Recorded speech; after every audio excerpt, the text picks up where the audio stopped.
Selamat malam Indonesia, Anda menyaksikan seputar Bali terkini pukul 22.30 WITA.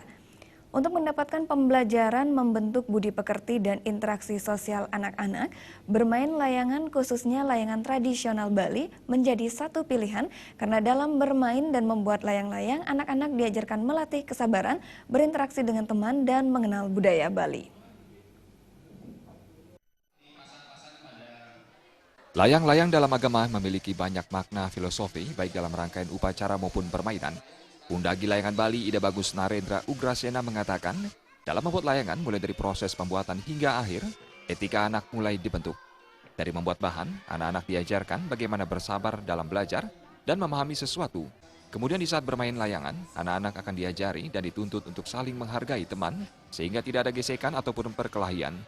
Selain pembentukan karakter dalam agama Hindu, juga dipercaya ada Dewa Rare Angon yang menemani dan melindungi anak-anak sehingga anak-anak dapat mengetahui ajaran agama mereka. Psikologi anak, layang-layang itu banyak filsafatnya. Jadi kita mau memasukkan unsur filsafat di dalam layang-layang, apalagi di Bali kan. Filsafat layang-layang itu sangat tinggi. Layang-layang ada dewanya ya, jadi ada Dewa Rare Angon. Nah, anak-anak itu identik dengan dewa gitu. Kan mereka itu hidupnya riang gembira, selalu menyenangkan hidup mereka. Nah, kenapa tidak? Gitu. Jadi filsafat layang-layang itu sebenarnya ada pada anak-anak itu, mereka ya, generasi penerus kita. Mudah-mudahan kalau masa kecil mereka itu penuh kenangan, kebahagiaan.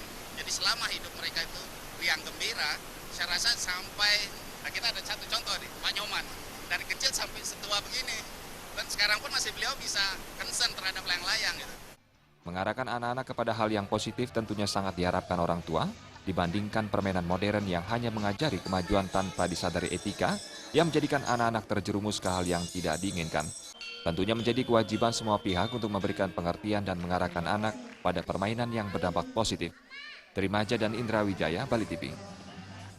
Pemirsa, demikian seputar Bali terkini kali ini. Nantikan informasi menarik kami dalam seputar Bali terkini pukul 23 WITA. Salam Indonesia.